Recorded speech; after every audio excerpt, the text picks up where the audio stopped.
firmeza, agora aqueceu. Quero ler com vocês livro de Mateus. Nós vamos ler capítulo 20, a partir do verso 1. Livro de Mateus, o Evangelho segundo escreveu Mateus, capítulo 20. Nós vamos ler a partir do verso 1, verso 1.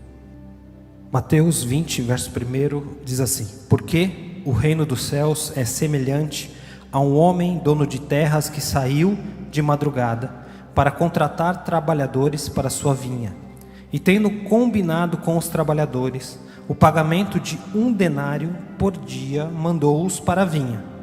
Saindo por volta das 9 horas da manhã, viu na praça outros que estavam desocupados, e lhes disse: vão vocês também trabalhar na vinha, e eu lhes pagarei o que for justo.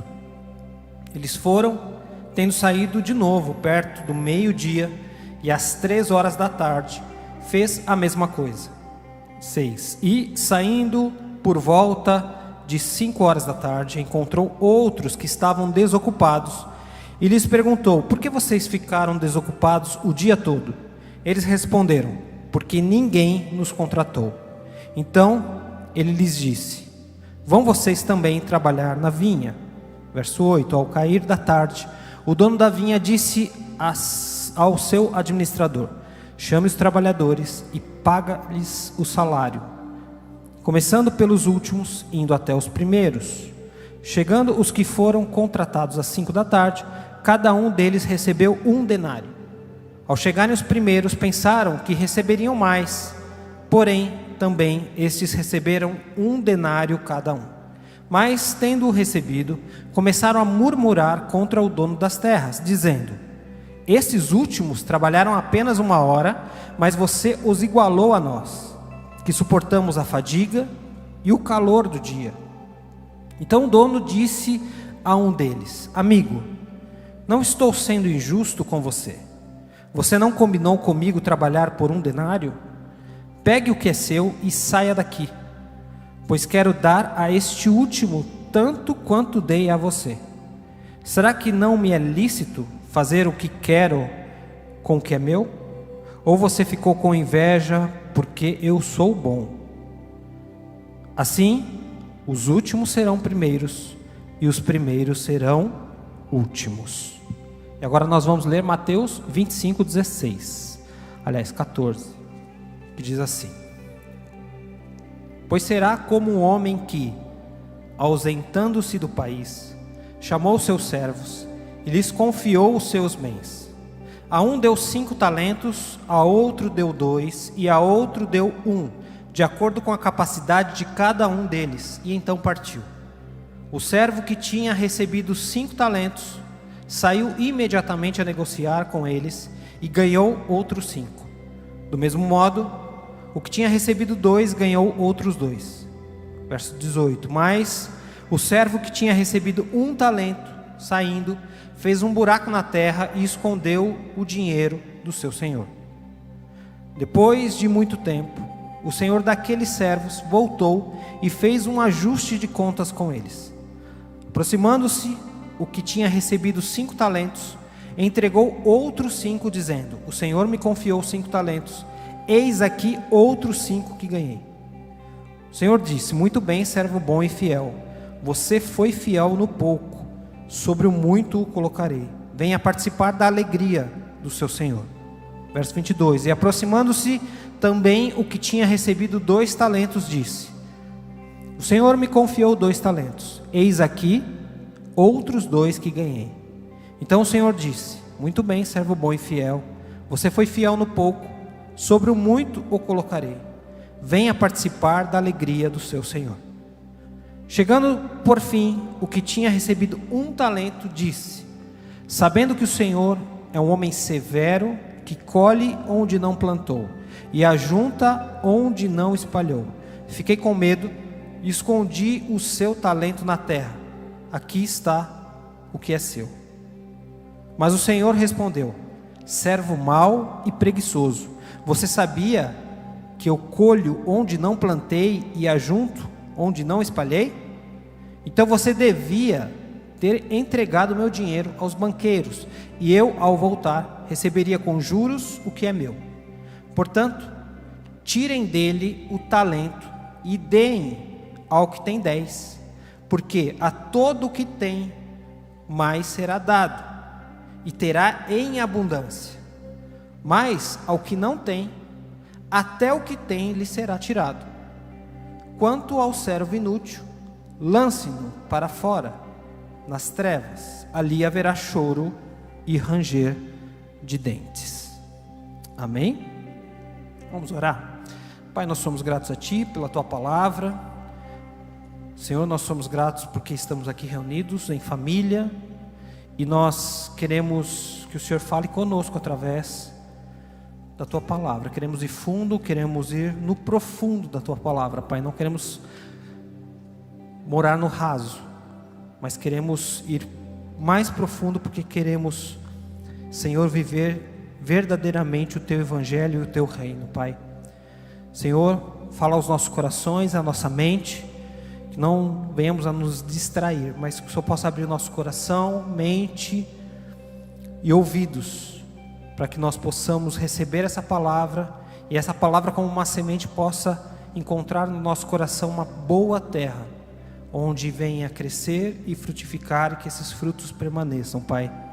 Senhor, fala conosco, mais uma vez eu te peço, Senhor, que não seja coisas minhas falando, mas que a minha boca seja a Tua boca falando com o Teu povo, Pai. Nós precisamos, nós dependemos de Ti. Tenha misericórdia de nós. Nós te amamos e te agradecemos em nome de Jesus. Amém? Nós temos duas passagens da Bíblia que falam sobre dinheiro. Quando a gente olha essas duas passagens, elas parecem até contraditórias à primeira vista. A primeira está falando dos trabalhadores que foram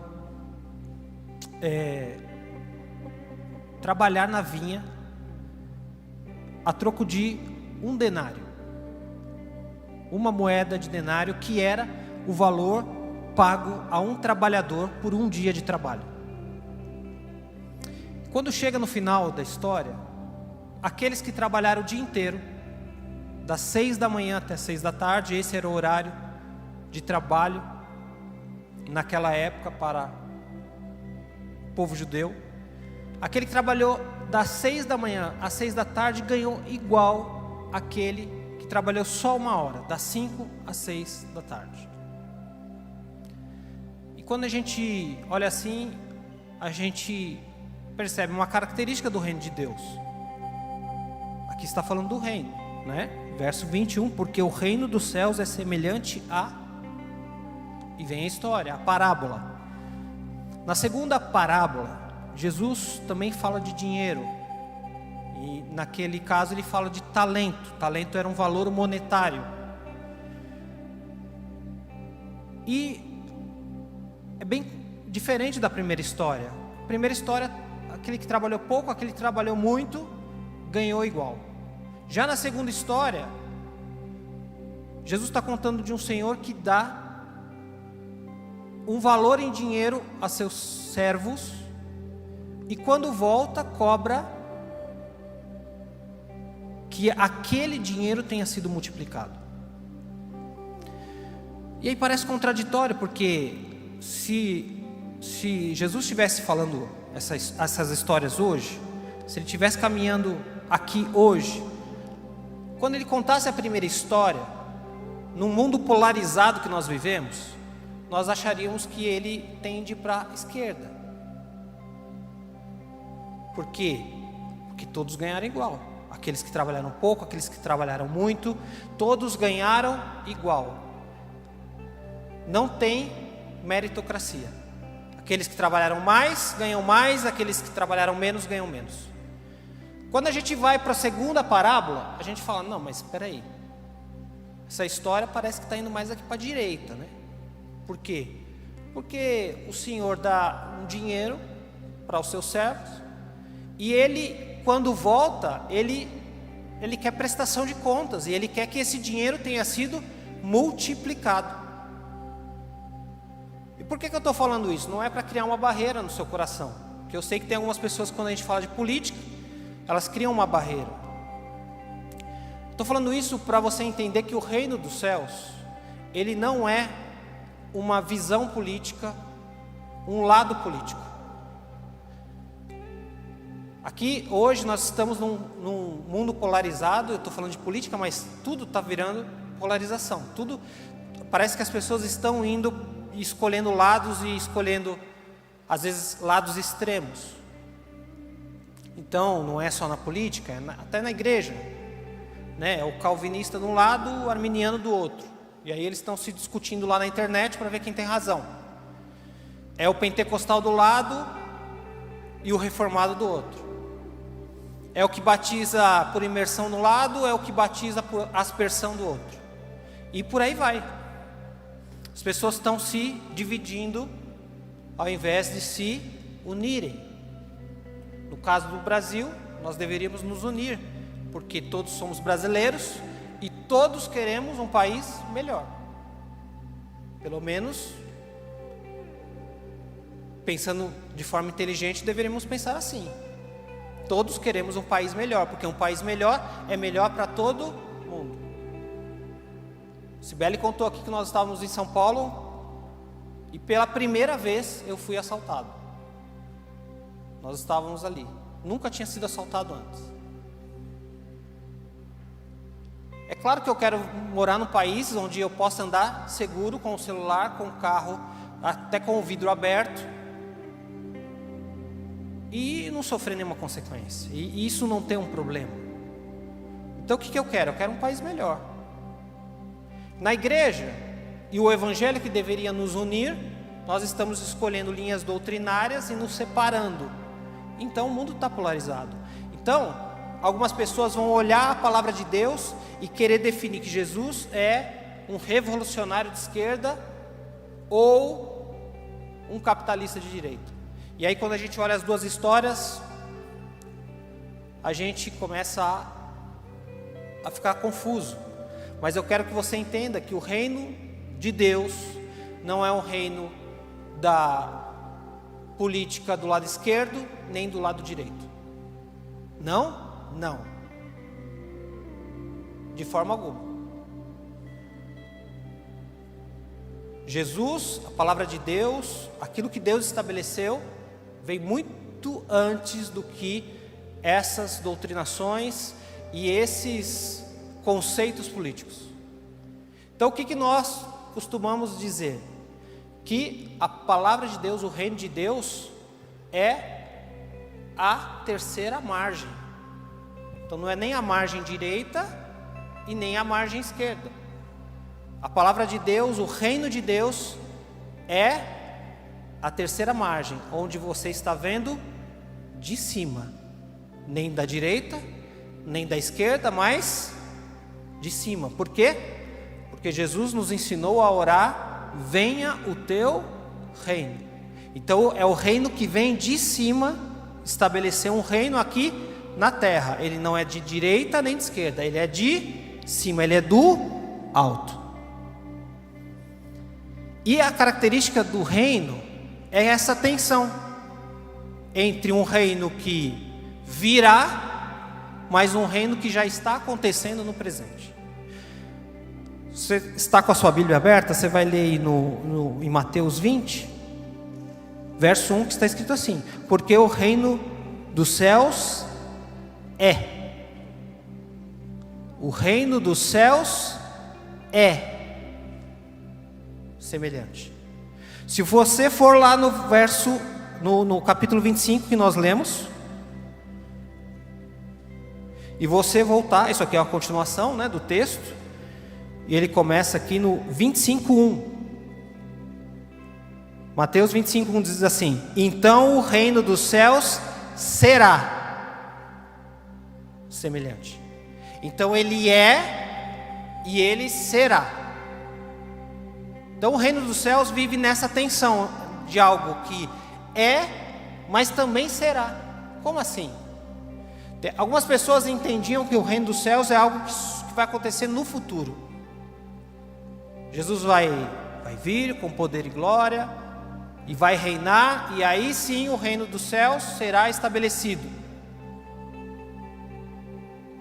Mas nós vemos muito claramente, o reino dos céus é, e o reino dos céus será. Então, existem características do reino de Deus que já acontecem agora, ele é. Então, ele é de forma parcial. Ele acontece de forma não ainda completa, efetiva, que é o reino que será. Mas ele já acontece no nosso tempo. Nós estamos aqui no Revolução do Reino. Fazia tempo que a gente não falava de reino aqui. E eu gosto que as pessoas entendam o que é o reino. Porque se a gente não tiver uma compreensão do que é o reino, a gente ou tem uma visão escapista. O que é uma visão escapista? É, o reino do céu será. Então, se o reino do céu será no futuro, o que eu fico falando? Ô Senhor, o negócio está feio aqui, né? Olha a pandemia, olha a gente morrendo. Ora vem Senhor Jesus, venha e leva a gente daqui, por quê? Porque quando Ele vier aí vai ficar bom. Então, é uma visão escapista, onde eu quero escapar de uma terra que tem problemas. E aí eu não me preocupo em estar aqui e expandir e estabelecer um reino que já é. E a gente está querendo viver o reino lá no futuro. Mas Jesus está dizendo que nós já podemos viver o reino agora. Porque Ele é, o reino dos céus é semelhante a. E essa palavra, reino de Deus, reino dos céus, reino de Cristo, cada evangelho trata com uma nomenclatura, mas é a mesma coisa. É a pregação que Jesus mais fez durante o seu ministério. O que Jesus mais pregou foi sobre o reino de Deus. O reino de Deus é. Aqui em Mateus é o reino dos céus. Por que reino dos céus? Porque o livro de Mateus, ele é feito para os judeus. E como os judeus tinham uma dificuldade de pronunciar e escrever a palavra Deus, por causa daquele mandamento, não tomarás o nome de Deus em vão, Mateus faz a escolha de usar o reino dos céus. No outro evangelho você vai ler o reino de Deus. E ainda você vai ler no Novo Testamento o reino de Cristo. A mesma coisa.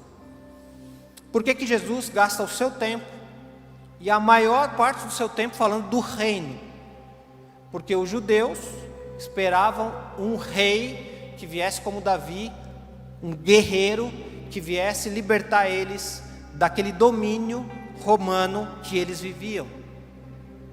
E aí Jesus gasta a maior parte do seu tempo falando do que é o reino, para ensinar para aqueles judeus que o reino não era aquilo que eles esperavam. O rei não era um rei que vinha libertar eles dos romanos.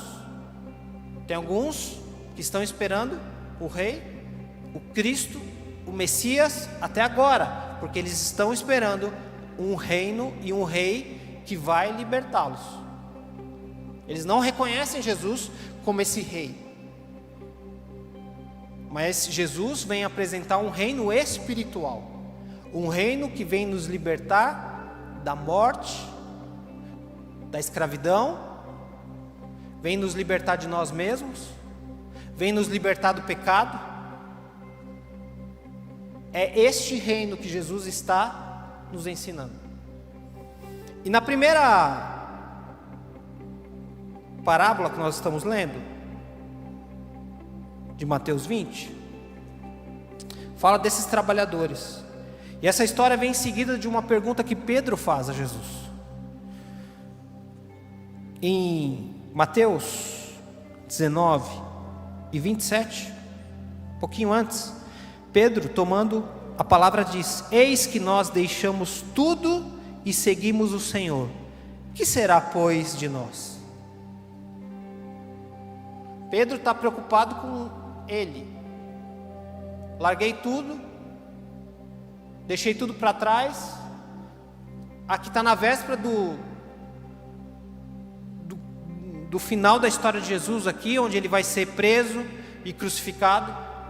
E Pedro, 3 anos andando com Jesus e aprendendo o que é o reino, ele está preocupado com ele. O que vai ser de nós? Largamos tudo, eu larguei minha profissão, meu barco, minha pescaria, e aí o Senhor está falando que vai embora, porque antes disso aqui vem todo aquele sermão, aquela parte escatológica que Jesus vem ensinar, do fim dos tempos, e aí ele está dizendo, tá, vai embora, e daí?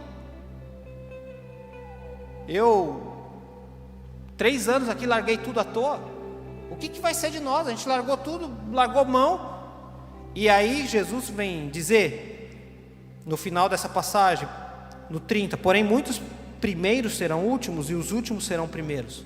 Por quê? Porque Pedro representava ali um pensamento que talvez era de muitos discípulos de Jesus, de nós caminhamos com o Mestre, então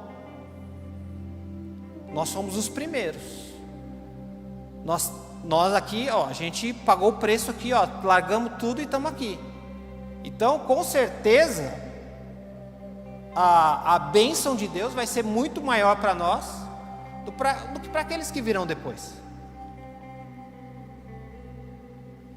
Pedro tinha um pensamento humano, onde ele estava preocupado com ele. E aí Jesus vai começar essa parábola, dizendo dos trabalhadores que trabalharam na vinha. E aquele que trabalhou o dia inteiro, ganhou igual aquele que entrou às 9 da manhã, que ganhou igual aquele que entrou no meio-dia, que ganhou igual aquele que entrou às 3 da tarde, e que ganhou igual aquele que entrou às 5 horas da tarde e trabalhou só 1 hora. O que Jesus está nos ensinando nesta parábola? Essa parábola não nos ensina sobre justiça em relação ao trabalho, ou mérito, ou aquele que trabalha mais tem que ganhar mais. É muito pelo contrário. Essa parábola nos fala sobre a graça de Deus. E a graça de Deus, ela não vem por mérito. Não é porque eu trabalhei mais, não é porque eu jejuei mais, não é porque eu ofertei mais, não é porque eu estou mais tempo na igreja, não é porque eu nasci num lar cristão. A graça de Deus, ela é igual para o pecador que se arrepende, aquele que está toda a vida caminhando com Jesus, e para aquele ladrão da cruz, que no último momento está ali para morrer, está crucificado e pede a misericórdia de Deus. E Jesus disse: hoje mesmo estarás comigo no paraíso. A graça de Deus, ela não vem por mérito. Sabe por quê? Porque nenhum de nós a merecemos. Nenhum de nós tem a capacidade de fazer o suficiente para nos salvar. Não existe uma pessoa aqui nesse auditório que pode dizer: eu não preciso de Deus, porque eu faço tudo certinho. E é isso. Aquele que bate no peito e fala: eu não peco, eu não erro, é mentiroso, a palavra de Deus diz. Mas sabe o que essa pessoa está querendo dizer? Ela está querendo dizer o seguinte: eu não preciso de um Salvador. Porque se eu não faço nada errado, por que eu preciso, por que eu teria necessidade de um Salvador que viesse redimir dos meus pecados e falhas? Nós não merecemos. Nós somos pecadores. Nascemos no pecado. O pecado mora dentro de nós. E não é o assunto aqui, mas a palavra de Deus distingue pecado, que é aquilo que vive, que está dentro de nós, é a nossa natureza adâmica, que está nos tentando impulsionar a nos fazer errar, dos pecados que são as ações propriamente ditas que nós tomamos, que são pecaminosas. Então tem pecado que mora dentro de nós, e tem as ações pecaminosas que nós fazemos. Isso é assunto para outra ministração. Mas o pecado mora dentro de nós. Nós necessitamos de um Salvador.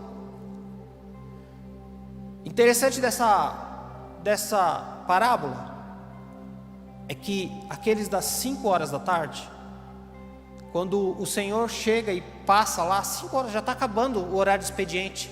Interessante que eles ainda estão esperando uma oportunidade de trabalho.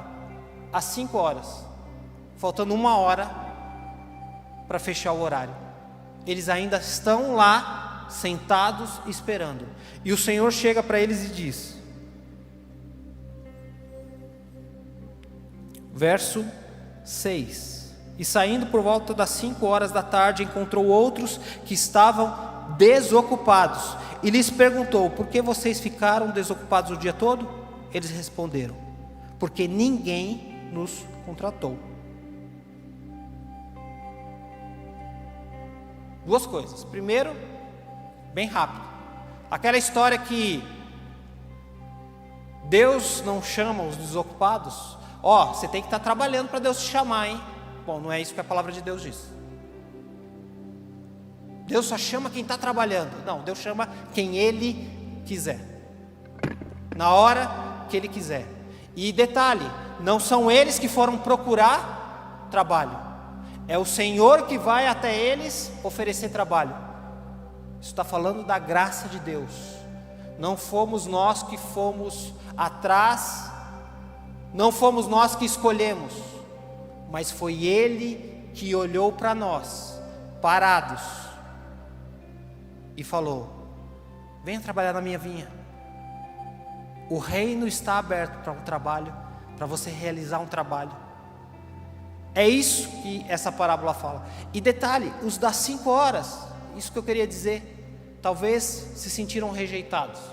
Ninguém nos escolheu. Começou às 6 horas da manhã, as pessoas sendo escolhidas para o trabalho. Às 5 horas da tarde, aqueles trabalhadores ainda não tinham sido escolhidos, e talvez se sentiam rejeitados. E aqui eu quero falar para um grupo de pessoas que caminha com Deus, que caminha no reino de Deus, que cresceu na igreja, que está há muito tempo na igreja caminhando, está aguardando, está no banco, está aí e está se sentindo esquecido. Esqueceram que eu estou aqui esperando por uma oportunidade. E aí alguém diz para você assim: não, é porque você fica aí parado, não, vai fazer alguma coisa. E eu te recomendo que você faça alguma coisa. Não seja alguém parado. Essa é a segunda parte da palavra, a próxima parábola. Não fique parado, não fique desocupado, não fique sem fazer nada.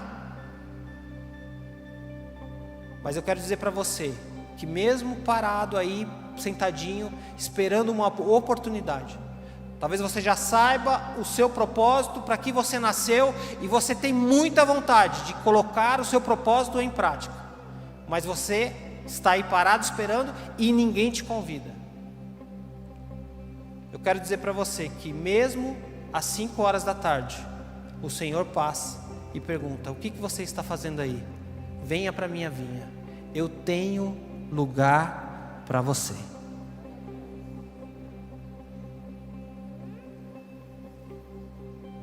Eu não sei se você é essa pessoa, eu já fui essa pessoa. Não se iluda porque eu sou filho de pastor, que a minha vida foi mais fácil. Talvez você me veja hoje aqui ministrando a palavra e fazendo revolução do reino, e você fala: ai, poxa, que incrível. Mas eu já estive aí no seu lugar, sentado, esperando uma oportunidade que demorou anos para chegar. O que eu fazia? Eu fazia o que eu podia fazer. Na época eu era músico, tocava na igreja, estava trabalhando, mas já sabia que Deus queria mais de mim. Mas eu estava fazendo o que eu podia fazer e esperando a minha oportunidade. E demorou mais de 30 anos para essa oportunidade vir. Tem gente que com 15, 18, 20, 22 anos já tem oportunidades. E quantos eu vi tendo antes de mim? Mas eu fiquei esperando, porque Você talvez aí parado esperando, está querendo desistir. E Jesus passa e pergunta: o que você está fazendo aí, desocupado? Aí você está dizendo assim: são 5 horas da tarde, falta 1 hora para fechar o expediente, mas eu ainda confio no meu Senhor, que Ele vai me chamar e eu vou ter um lugar para trabalhar na sua vinha. Você vai desistir ao meio-dia, porque você vai falar assim: começou às 6, já deu meio-dia, acho que hoje não dá mais nada, vou para casa. Ou você é daqueles que vão ficar esperando, sabendo que Jesus, olha, o homem pode não estar enxergando, o líder pode não estar enxergando, o pastor pode não estar enxergando, seu pai e a sua mãe pode não estar enxergando, mas Jesus está enxergando você. Ele conhece seu nome, Ele conhece a sua capacidade, a capacidade que Ele te deu, não é sua, é sua porque você carrega, mas Ele conhece você. Essa ministração dessa parábola fala de graça, não vem por mérito, não importa se você trabalhou 1 hora, 3 horas, 6 horas, 12 horas, nada do que você fizer é merecedor da graça de Deus. E isso que é lindo, talvez você não compreenda, mas é isso que é lindo, porque isso demonstra o amor de um pai,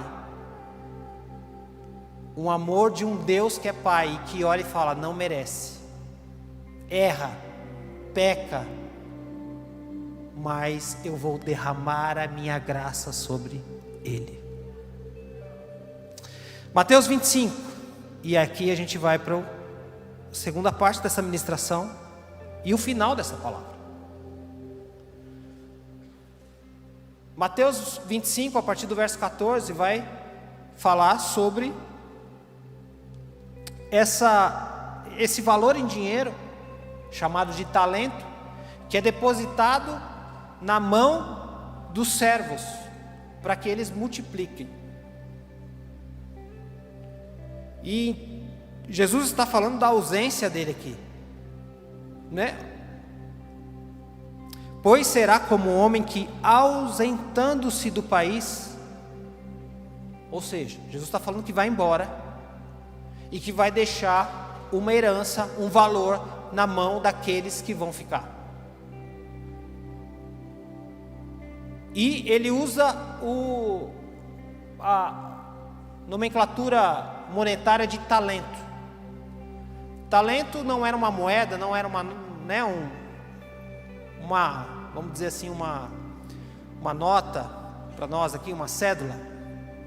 Talento era uma quantidade de dinheiro que no Antigo Testamento era 35 quilos de ouro, mas no Novo Testamento era aproximadamente 6.000 dracmas, mais ou menos como se fosse 6.000 denários da outra passagem. Isso significava de 15 a 20 anos de trabalho. Olha a quantidade como é significativa. Só que aqui Jesus não está chamando atenção para a quantidade, o quanto eu estou deixando para cada um, não importa, não é disso que essa parábola fala. O que Jesus está falando aqui é: eu estou deixando com vocês valores, coisas valiosas, coisas de muito valor, não necessariamente só dinheiro, coisas de muito valor, eu estou deixando na mão de vocês, e eu volto para prestar contas, para saber o que vocês fizeram com aquilo que eu deixei para vocês. Olha que interessante, no verso 15, vai dizer assim: a um deu 5 talentos, a outro 2 e a outro deu 1, de acordo com a capacidade de cada um deles. Então a primeira coisa que eu entendo aqui é que Deus não vai dar algo para você que sobrecarregue você, que você fale assim: ah, está muito difícil, está muito pesado. Então talvez você é que começou a assumir compromissos e coisas que não foi Deus que te deu.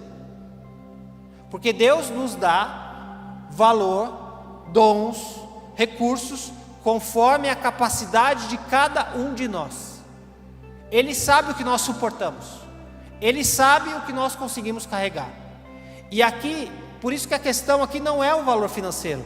Ah, por que ele deu 5 para um, 2 para o outro, 1 para o outro, 4 para o outro? Né? Aqui na história são 3, mas aqui cada um de nós tem o valor que Deus nos deu para carregar. A questão aqui não é quem está carregando mais ou menos. A questão aqui é o que cada um vai fazer com os valores que Deus te deu para carregar. A questão do valor é só uma questão de capacidade. Deus não vai te dar algo que você não consiga suportar e administrar. Agora, o primeiro que recebeu 5, diz assim: saiu imediatamente a negociar. Saiu imediatamente a negociar. Recebeu 5 talentos, o que ele fez? Ele foi, partiu para ação, meu irmão. Ele não ficou esperando não. Ele pegou o valor que ele recebeu e foi trabalhar com ele, imediatamente. O segundo, a mesma coisa. O que recebeu 2, diz assim: do mesmo modo, cadê?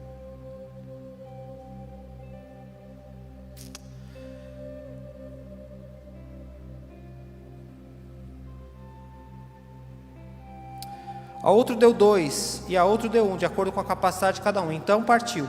O servo que tinha recebido 5 talentos saiu imediatamente negociar com eles, e ganhou outros 5. Do mesmo modo que tinha recebido 2, ganhou outros 2.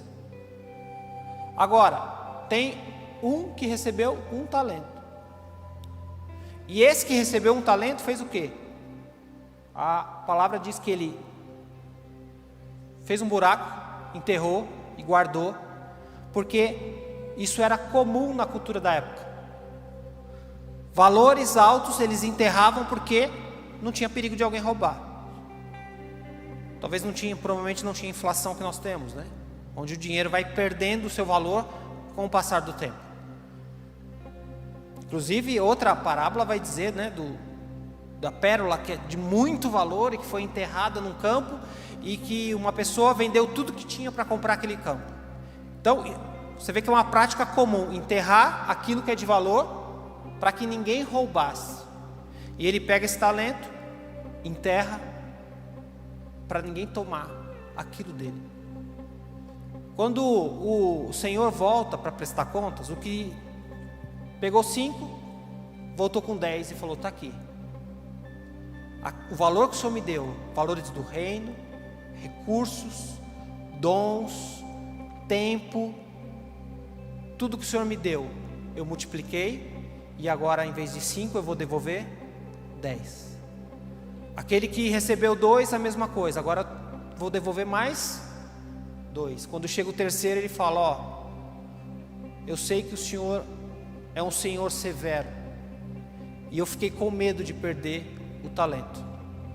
Eu enterrei, e está aqui o que é seu. Esse terceiro está falando de um grupo de irmãos nossos, numerosos, que não entenderam quem é Deus. Isso está falando de religiosidade. Isso está falando de pessoas que veem Deus como um Deus severo e mau. Então a vida delas não é para ganhar, não é para multiplicar aquilo que Deus deu. A vida delas se resume a não perder. Então, como é que eu faço para não perder a salvação? Ela não está preocupada com multiplicar aquilo que Deus deu. Ela está preocupada com não perder aquilo que ela tem. Aí é o outro que é pastor, só que aí ele erra, e aí ele, sei lá, trai a esposa, ou faz um negócio ilícito, ou pega alguma coisa que não deveria, E aí ele está preocupado com o quê? Como é que eu não perco o meu cargo? O outro está preocupado, como é que eu não perco a minha liderança? Como é que eu não perco o meu lugar aqui no grupo de louvor? Como é que eu não perco aqui a minha visibilidade? A pessoa está o menos preocupada possível com multiplicar aquilo que o Senhor deu. Ela está preocupada como é que ela faz para não perder.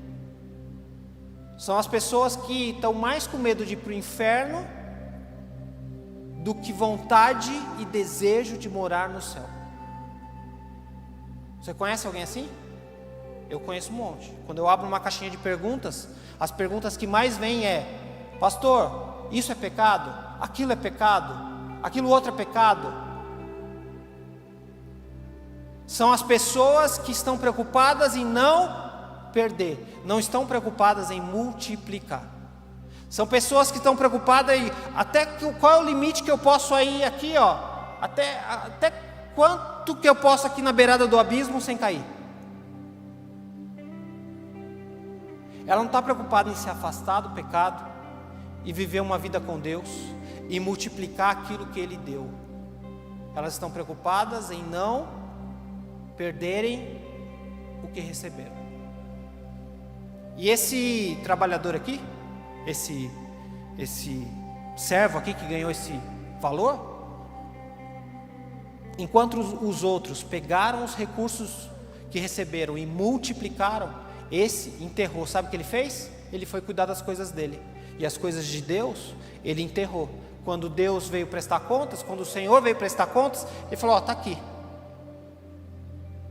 Está aqui, ó, a igreja que você me deu para cuidar. Está aqui os discípulos que você me deu para discipular. Está aqui o grupo de louvor que você me deu para cantar. Está aqui. Mas o que você fez com isso? Não fiz nada, só fui lá e fiquei com medo de perder.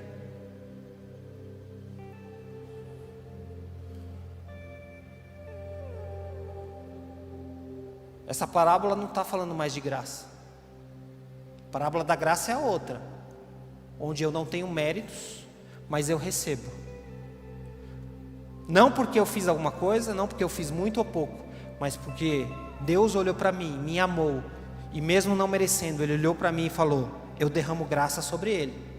Agora essa parábola está dizendo o seguinte: meu irmãozão, você já recebeu a graça, você já está no reino, agora é a hora de multiplicar. Agora é a hora de fazer. Interessante que esse último aqui vai para o inferno. Você percebeu no final da parábola o que acontece com ele? Quanto ao servo inútil, pesado isso, né? Eu não sei se na Bíblia de vocês está em vermelho essa passagem. A minha está. Sabe o que é isso? É Jesus falando.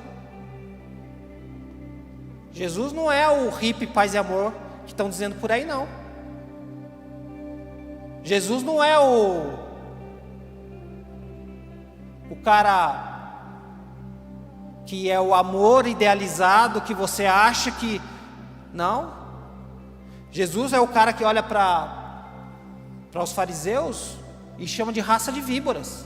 Os religiosos que faziam tudo certinho, bonitinho, iam no templo, ofereciam sacrifício, tinham uma vida exemplar. Jesus é essa pessoa que olha e fala: raça de víboras. Jesus é aquele que olha e fala: quanto ao servo inútil,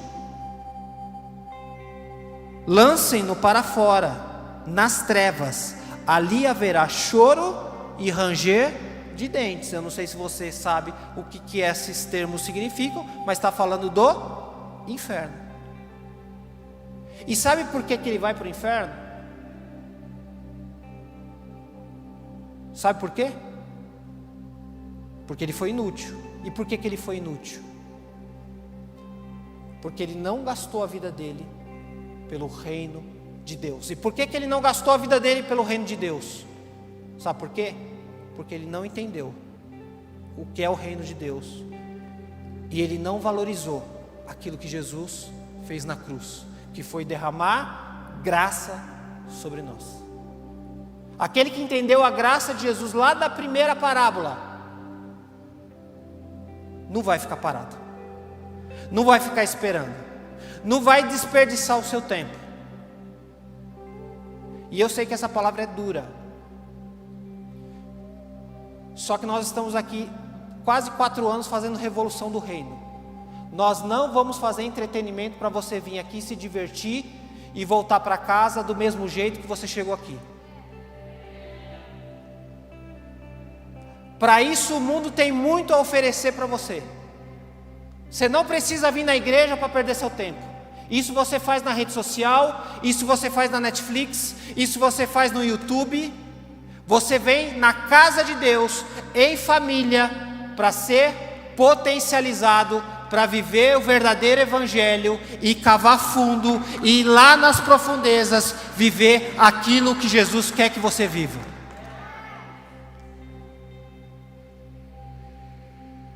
E talvez se você se ofende com isso, desculpa eu falar, talvez o seu lugar não é aqui. Talvez é num lugar que te ofereça entretenimento. Mas quem caminha conosco não são muitos. Não são muitos. Que depois de 4 anos, era para essa casa estar lotada de jovens. Nós tivemos aqui 200 inscrições. Sorocaba por acaso tem 200 jovens?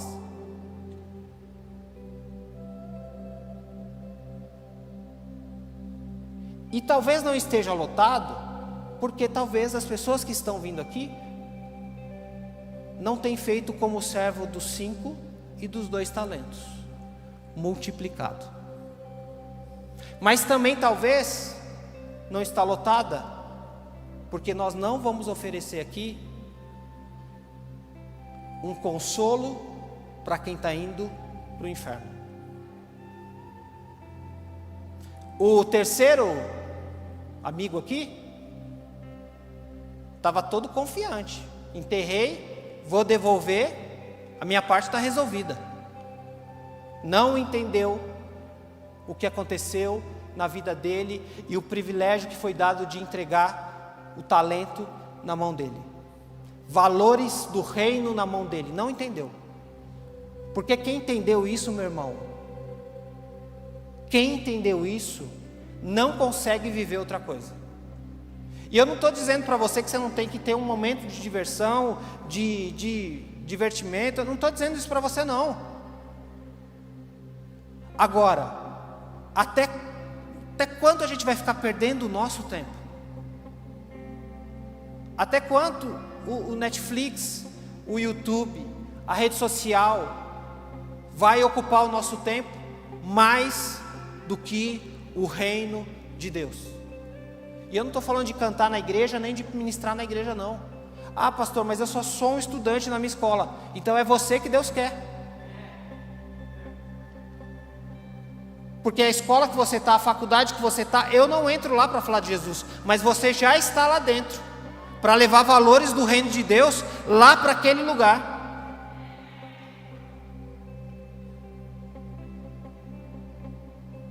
É pesado, talvez algumas pessoas não queiram vir no dia 13. Cara, mas eu não quero ver você aqui, passando 1, 2, 5, 10 anos, e não mudando o seu estilo de vida, para o estilo de vida do reino de Deus. Eu não quero ver você aqui 1, 2, 5, 10 anos e acontecer como acontece com alguns irmãos que têm anos de caminhada, mas se ele chegar na igreja e alguém está sentado no lugar dele, meu irmão, acabou o culto para ele.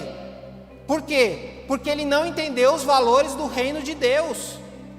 E aí fica essa igreja de mimizento, de criança, de infantilidade, que não cresce, e não cresce o reino de Deus. E aí fica só estabelecendo novas igrejas na cidade, mas o reino não cresce. O reino de Deus não cresce, porque fica trânsito de igreja. Então a pessoa está aqui nessa igreja hoje, e amanhã a igreja que está bombando é aquela, então vai todo mundo para lá. E o reino de Deus cresceu? Não cresceu, são as mesmas pessoas. Só que Jesus nos chamou para multiplicar. Se hoje nós somos aqui 200, precisamos multiplicar, com pessoas que querem ir mais fundo no Evangelho, na palavra e no reino de Deus. Eu não sei se você é essa pessoa. Eu não sei. Mas eu quero te dar realmente um chacoalhão nessa noite, para que a sua vida mude.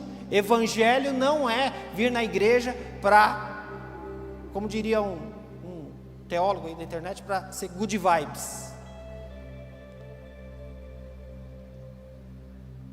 O Evangelho não se trata disso. O Evangelho não se trata de ter uma vida tranquilinha. Nós começamos esse Revolução dizendo que nós estamos em guerra. Nós estamos em guerra. E eu não consigo admitir um jovem que encontrou Jesus, que diz que ama Jesus, que diz que vive por Jesus, e está vendo seus amigos ir para o inferno, e não faz nada em relação a isso. E está vendo a sua família indo para o inferno, e não faz nada em relação a isso. É o rapaz aqui que pegou o talento e enterrou. Está vendo que os amigos... É por isso que o julgo desigual no namoro e no casamento é errado. Porque não faz sentido você casar com alguém que está indo para o inferno, e é a pessoa que você diz que mais ama nesse mundo, e ela está indo para o inferno, porque ela não segue a Jesus Cristo, e para você está tudo bem. Não faz o menor sentido. E é por isso que a palavra de Deus, lá quando se refere a marido e mulher, diz que o marido é como Cristo, que se possível entrega a sua vida. Ou seja, o sacerdote do lar tem essa obrigação, vamos dizer assim. Não é a palavra ideal, não é a que veio na cabeça agora, mas tem esse desígnio de, como sacerdote, ajudar a sua família a ir para o mesmo lugar que ele está indo, o céu. Porque não faz sentido se não for dessa maneira, desse jeito.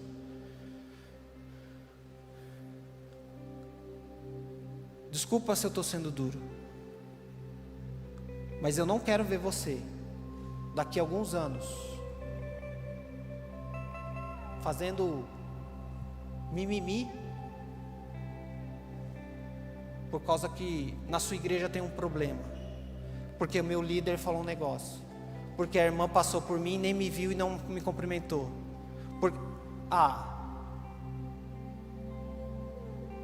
Perdão, gente, mas quantos anos nós estamos caminhando com Jesus? Essa igreja que nós estamos aqui dentro tem, aqui em Sorocaba, mais de 80 anos. Essa denominação, onde esse templo pertence, tem mais de 100 anos. Eu sei que tem irmãos aqui de outras denominações, e você é muito bem-vindo em caminhar conosco no Revolução do Reino. Nós não falamos aqui de placa de igreja mesmo, porque o Revolução do Reino é para ser esse lugar onde é o reino. Nós somos de Cristo, né? Nós somos de Cristo, nós somos de Cristo. A placa é secundária, ela é importante. Valorize a igreja que você faz parte, honre os seus pastores, mas é secundário. Nós fazemos parte de algo maior, que é o reino. Mas fora isso, o Evangelho, nós estamos lendo um texto do 1º século, tem mais de 2000 anos, e nós estamos aqui, feridinho, porque não aconteceu aquilo que nós esperávamos. Fique em pé no seu lugar aí.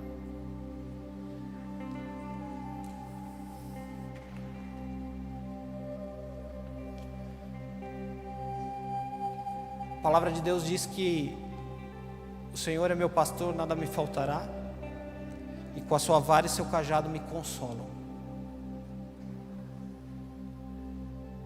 E eu não estou dizendo que é pro pastor da paulada na ovelha, não é isso.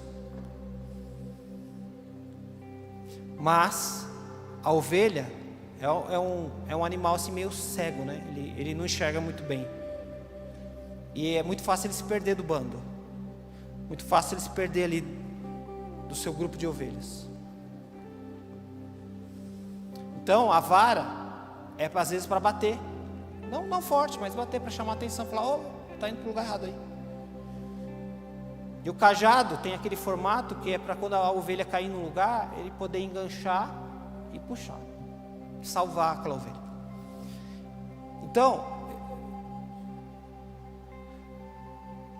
talvez você veio aqui esperando uma palavra que console a sua semana que foi difícil, o seu mês que foi difícil. Mas o que Jesus entregou para nós hoje é que nós precisamos, apesar de não merecermos, recebendo a graça de Deus, sermos ativos e multiplicadores daquilo que Deus nos deu no seu reino.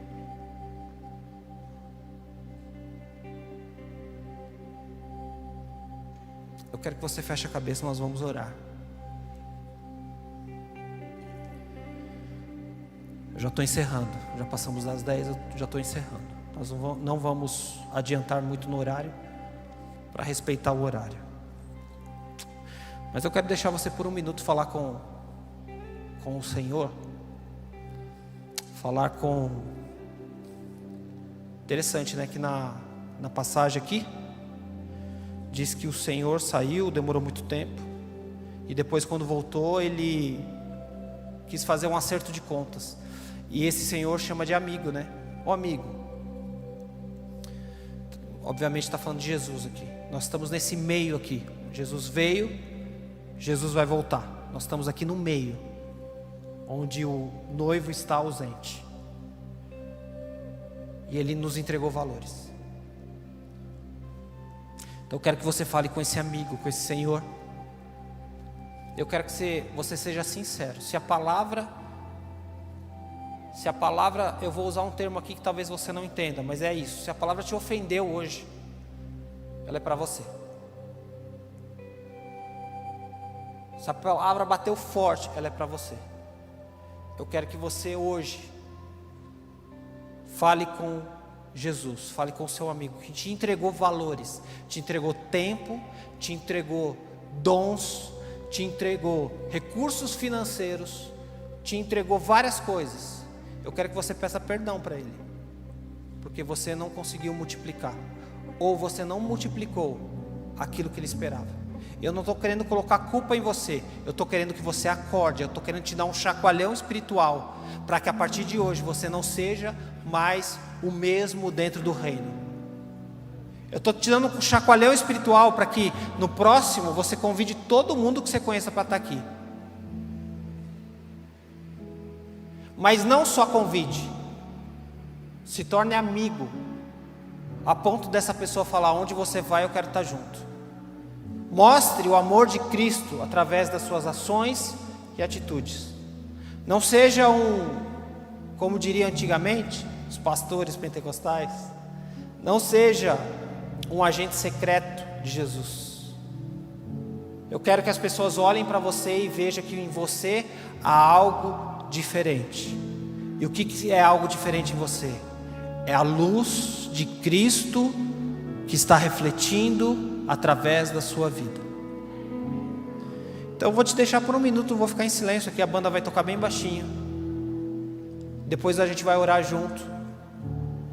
Não pense que eu sou super santo aqui.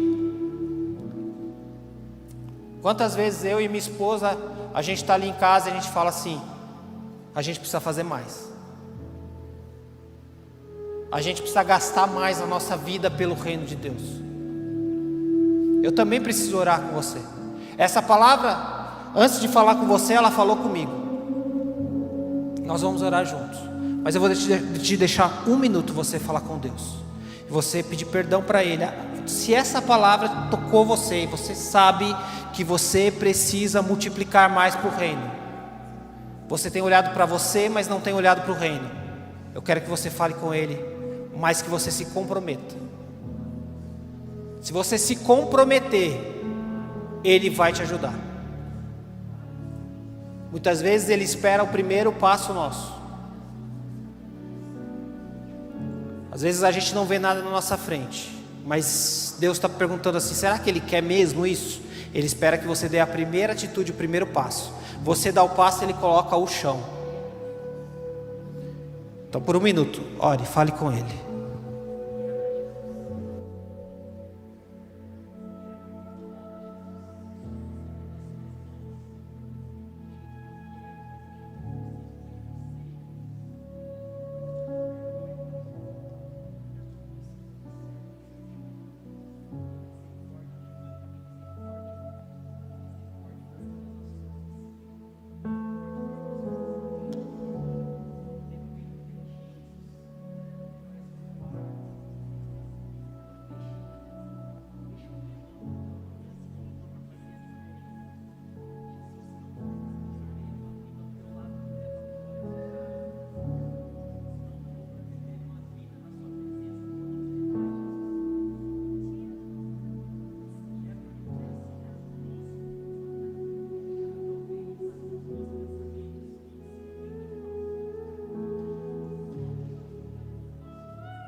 Pai, nós somos gratos a Ti por essa noite. Pai, nós somos gratos a Ti porque o Senhor nos chamou, mesmo sendo pecadores e não merecendo o Teu amor e a Tua graça. Mas o Senhor colocou o Teu Filho pregado naquela cruz, para que os nossos pecados fossem perdoados, para que o reino fosse estabelecido, para que filhos fossem gerados e para que esses filhos viessem a multiplicar no Teu reino, Pai.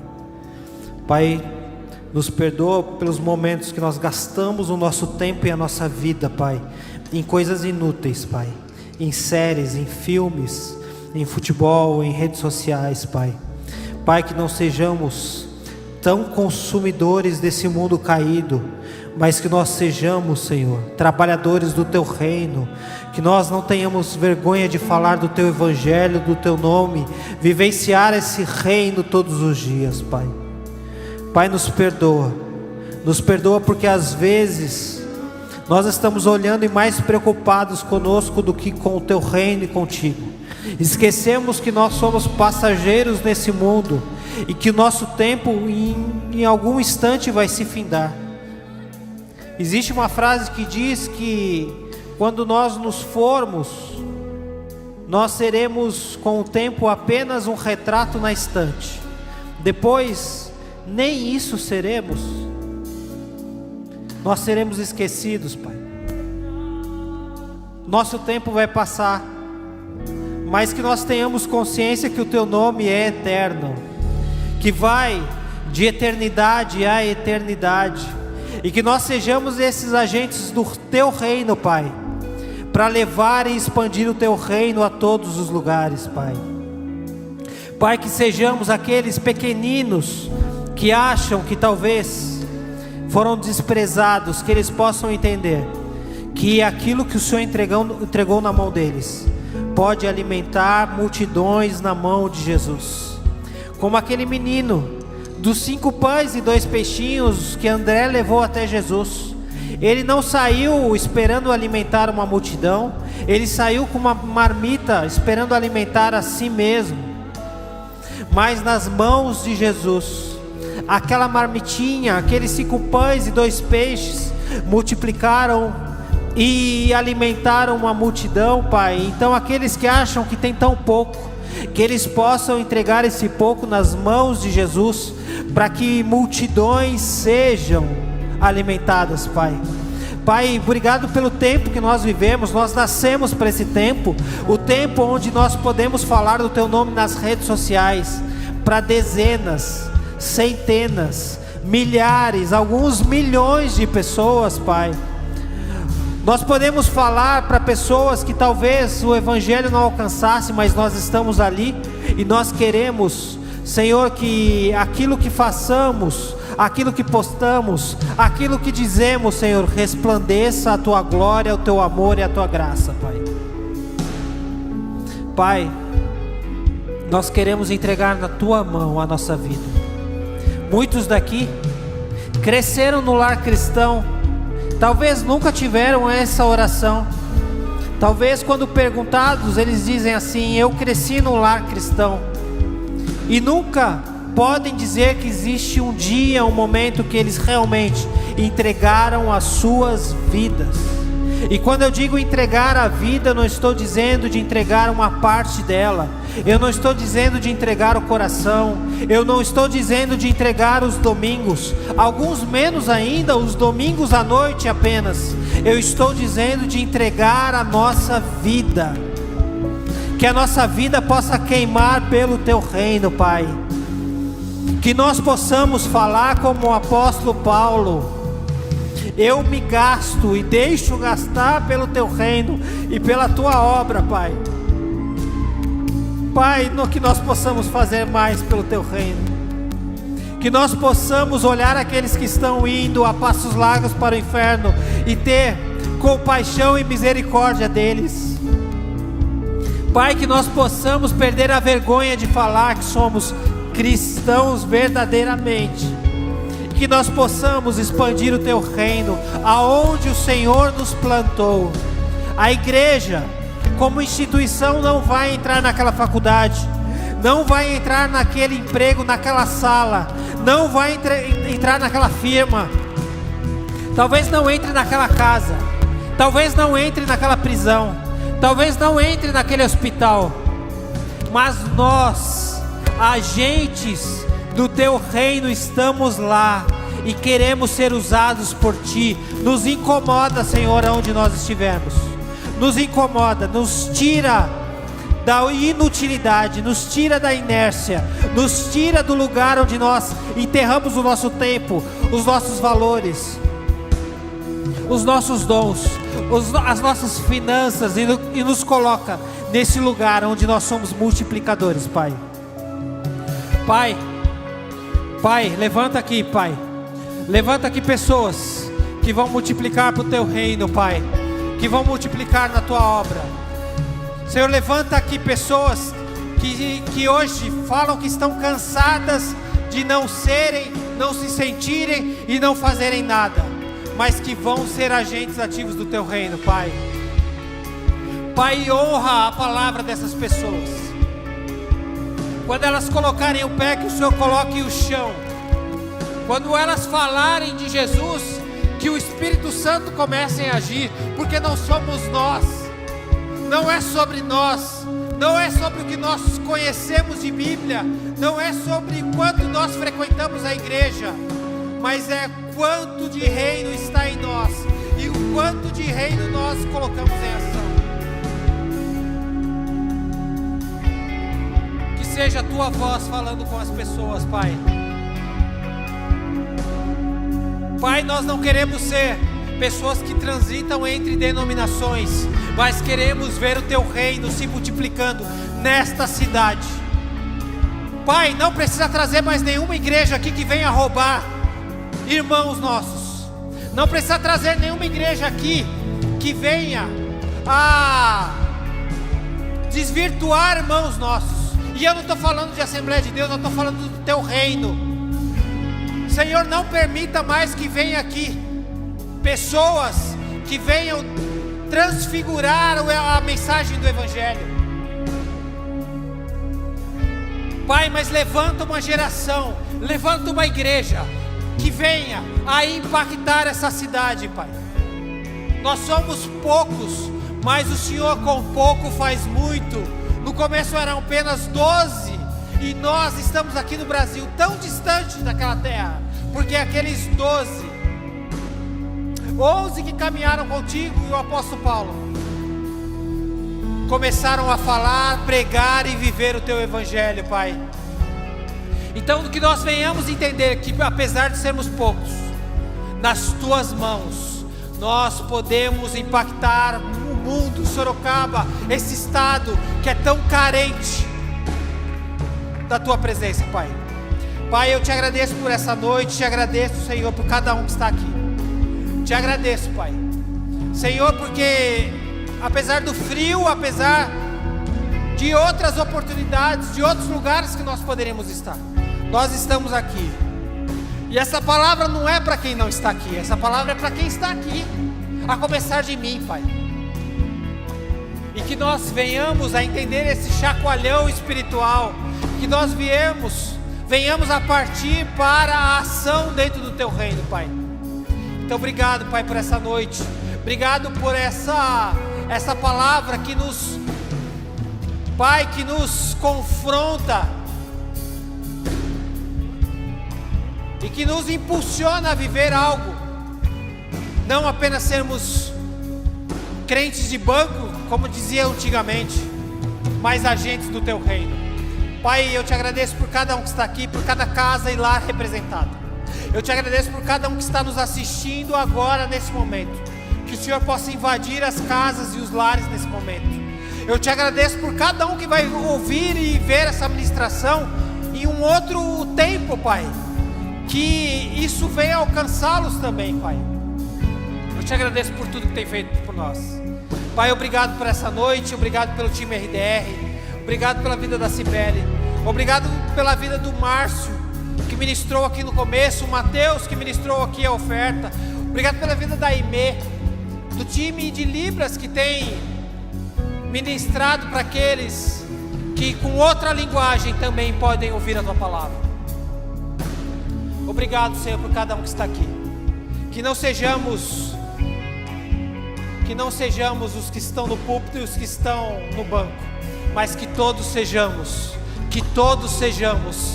reis e sacerdotes, agentes do teu reino, expandindo o teu reino pela terra, Pai. Eu te peço agora, leva-nos em paz, que nós possamos ir para nossas casas, e quando chegarmos lá, encontrarmos tudo em paz. Os nossos pastores, Pai, que o Senhor continue abençoando e cuidando de cada um deles, preservando eles com vida, com saúde, com sabedoria, para poder ter essa autoridade espiritual sobre nós. Pai, cuida de todas as coisas, cuida do nosso mês de agosto, cuida do dia 13, que no dia 13, cada um que está aqui seja impulsionado a trazer alguém para ouvir uma palavra, para ser transformado, para ser impactado pelo teu amor, a tua graça e a tua misericórdia. Obrigado por todas as coisas, nós somos gratos a ti por tudo, Pai. E que a maravilhosa graça do nosso Senhor Jesus Cristo, o grande e sublime amor de Deus, a mais doce e íntima comunhão e as consolações do Espírito Santo, seja com todos nós, nossas casas, nossas famílias, desde agora e para todo sempre. E você diz, e nós somos de quem? Se você entendeu a palavra, se você faz parte do reino, eu quero que você declare isso. Isso é uma declaração. Você está envergonhando o reino das trevas, dizendo de quem você faz parte, de que reino você faz parte. Declare nessa noite: nós somos de quem? Dá para ser melhor, nós somos de quem?